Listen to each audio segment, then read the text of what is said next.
swapped from Canon to Sony 18 months ago, and in this video I will be telling you about whether or not that was the right decision for me and if I have any regrets now. I will also be telling you what's available now.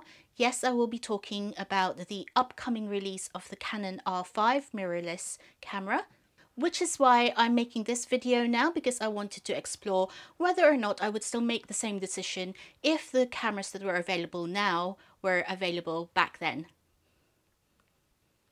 So to all my fellow photographers out there, I hope that you'll find this useful if you are thinking of switching. Hello, if you're new here, my name is Jenny. I am a wedding photographer based in Winchester in Hampshire, UK. On this channel, I make wedding planning tips as well as camera gear reviews. Stick around till the end to find out if I personally regret jumping from a Canon DSLR system to the Sony mirrorless system, specifically the Sony A7 III, which are the cameras that I have currently. So at the time I swapped, I was shooting on the Canon 5D Mark IV, which is a DSLR camera, and also the 6D, which again is a full frame camera DSLR. Now at the time I was actually saving up for a second 5D Mark IV so that I can have the same camera body. So I usually always shoot with two camera bodies. I like to use prime lenses, so I have one focal length on one camera and another on the other camera, so that I don't have to swap lenses all the time. And also shooting on two cameras I feel is a little bit of redundancy in case any of them suddenly fail on the job. So it's sort of backup. Shooting with two cameras is a backup for me, and also I have a third camera which acts as an extra backup. So even though I was already saving up for a second 5D Mark IV, I was finding limitations in the cameras that and the lenses that I was using. Now, the decision wasn't taken lightly because I was heavily invested in Canon gear. I had some of the top of the line lenses, the Canon L series of lenses, and although I did enjoy the quality of those lenses, they were quite big and bulky. And I think that's the main reason why I started looking elsewhere, because I was finding that the Canon DSLR bodies, as well as the lenses, were really very heavy, and you know, lugging around a lot of equipment during a wedding day, it becomes quite wearing.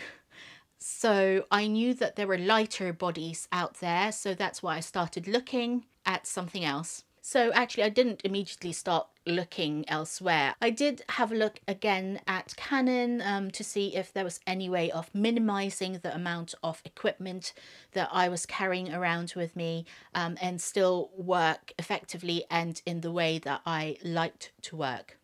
So I was looking at, you know, swapping lenses, getting kind of smaller lenses, maybe not the L series lenses. I did consider maybe swapping to a zoom lens and maybe just kind of shooting with one camera.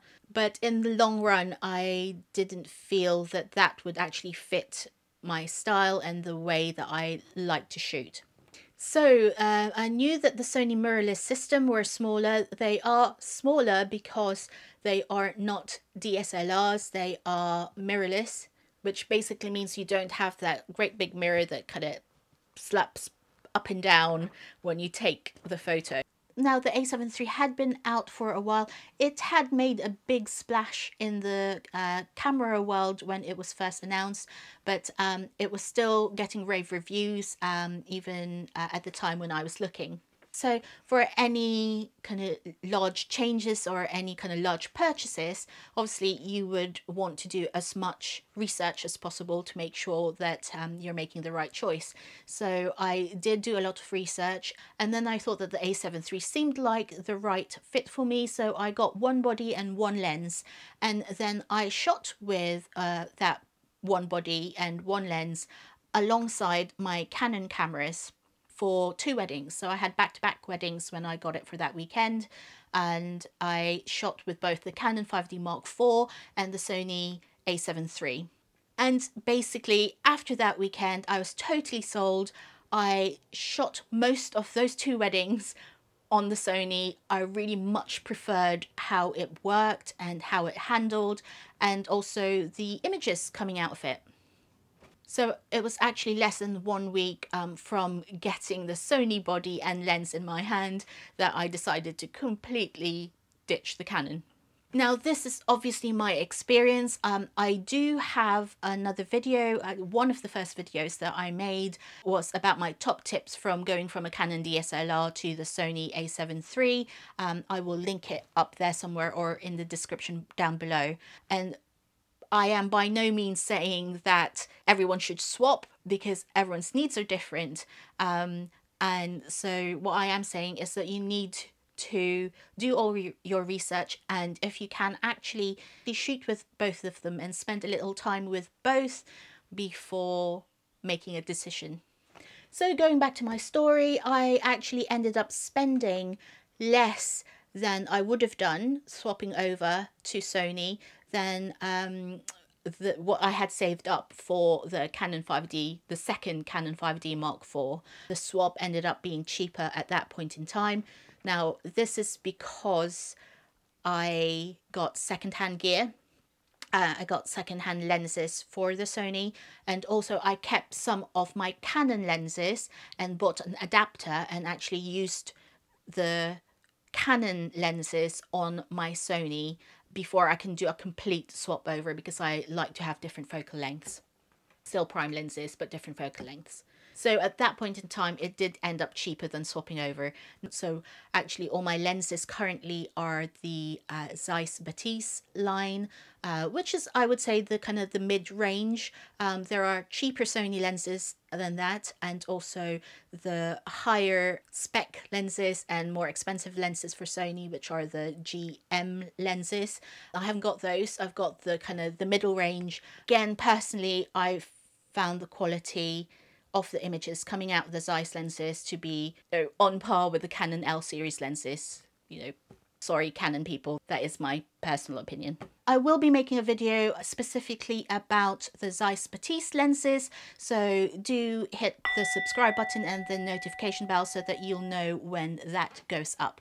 It'll be in the next couple of weeks. Now, I know that some people have had problems with swapping over from a Canon to the Sony system because of the color science. I won't get into the whole kind of color science thing, because there have been various people argue about it like all the time. But what I found is that specifically if you use a preset to edit your photos, then know from the get-go that you will have to change that in order to get the look that you want out of the Sony files. You will have to change your preset if you use that to actually edit your files. It will be different from using the Canon and the Sony. But again, I personally had no problem swapping over. I really liked the Sony colors. I actually prefer the Sony colors again. I didn't have to tweak my editing very much to get like kind of richer but light colors. I tend to edit slightly brighter but still retaining kind of the richness of colors, and so actually the Batis lenses really helped with that. I like the images coming out from the Sony and the Zeiss combination. But I think the really amazing thing going from a DSLR system to the Sony is the focusing. Being able to focus accurately anywhere, or almost anywhere across the screen, was absolutely amazing. Now, the eye autofocus on the Sony, again, was just amazing. It really did make such a difference to the way that I worked. I mean, I am a wedding photographer. I do lots of confetti runs, kind of when the couple come down a line of their guests and they're throwing confetti. Now, being able to focus, being able to basically keep your focus on the couple or on one of the couples sort of coming down and actually focusing on their eye as they walk down through a cloud of confetti and hardly missing anything at all. It hardly ever misses on the Sony, whereas with the Canon you will have lots of out of focus shots from a confetti line as you come down. fast forward to now. I've always been happy, really happy that I swapped 18 months ago. I've been really enjoying shooting again with the Sony. They're much lighter. Oh, I don't think I told you actually that I did weigh the Canon plus lens and the Sony camera plus lens with equivalent focal lengths. I did weigh it when I had them side by side, and basically the Canon was 1.1 kilograms heavier than the Sony setup. And so, you know, times that by 2, because I shoot with 2 cameras, it really kind of made a difference. But this is why I have my laptop with me here. Very recently, Canon actually announced a mirrorless camera, which sounds absolutely amazing as well. So I'm going to read it out to you. So let's have a look. Oh, sorry. Actually, Canon did come out with the mirrorless system ages ago as well, about a year ago, probably. Certainly a few months after I swapped to Sony, they actually came out with their own mirrorless system. But there were a few problems with that, in that the initial camera releases basically only had 1 card slot. I like to shoot with 2 card slots, again, to basically make sure that I have backup. I think for kind of professional use, especially for weddings, I do prioritize backup systems. So I did not want to shoot on a camera with just the 1 card slot. Now, the Canon R5 sounds amazing. Now, they are adding stuff that's already present in the Sony A7iii, like IBIS. That's already on the A7iii, and dual card slots, which is already on the A7iii, which is 3 years old. But there are advancements. No one's actually had their hands on an actual R5 yet. People have seen it at some recent kind of camera conventions. They've seen it behind some glass, but I don't think they've got a working prototype yet. So we're not sure exactly what's going to be in it.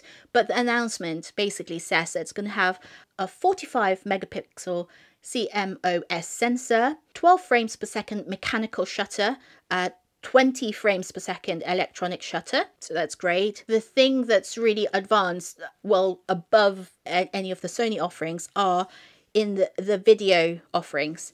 They are saying that you will be able to shoot at 8K, 30 FPS, and 4K 120 frames per second, which is amazing. Now, that's potentially a really huge deal for hybrid shooters and for, you know, videographers. What I mean by hybrid shooters are people who are both photographing and doing videos as well. So what does that mean? So potentially you could be shooting 8K video and actually getting stills from it, like really usable stills. So at the time of filming this, the RRP is rumored to be around 3,500, maybe 4,000-ish dollars, pounds, but that's not confirmed. So yeah, so Canon have dropped the mic on their R5 announcement. So what do you think? Will you be considering the Canon R5 when it comes out? A lot of my friends who still shoot Canon are very excited, and rightly so, I think. But for me, I have absolutely no regrets when I switched over, and I have no regrets now because I have had 18 months of enjoyable shooting with the Sony A7iii. Now, don't get me wrong, if a Canon R5 suddenly landed in my lap to try out, then I wouldn't say no at all. Of course, I would give it a go. But for now, the Sony A7iii really does suit my needs. It covers what I need it to do. I am able to do my job properly and can deliver high quality photos and sort of video slideshows to my clients. Now, I am not a Sony fanboy or fangirl by any stretch of the imagination. I will swap makes of camera if I need to, as I have obviously already demonstrated 18 months ago. But for me right now, the Sony A7iii absolutely does everything that I needed to do. And at the moment, it makes sense to stick with the Sony. Thank you for watching. Do let me know in the comments down below if you will be considering the Canon R5 or if you're happy with the camera makes and your cameras right now. As per usual, please like and subscribe if you enjoyed this video and share with your friends if you think that they would benefit from it as well. Okay, thank you and see you again next time. Bye.